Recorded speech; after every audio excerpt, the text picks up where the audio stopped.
మన ఊరిని మార్చడానికి వచ్చారు. ఈవిడ కూడా నీలాగా చాలా... ముందు ఆవిడ ఇక్కడికి ఎందుకు వచ్చారో అది చెప్పు. నువ్వు ఊరిని మార్చాలనుకుంటున్నావు, కానీ దానికి ముందు నువ్వు మారాలి నాగి.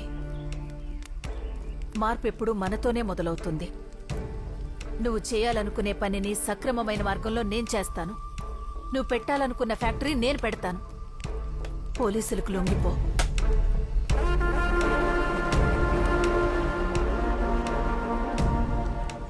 ఫ్యాక్టరీకి కావలసిన డబ్బు ఎలా వస్తుంది అనేగా మీ అనుమానం?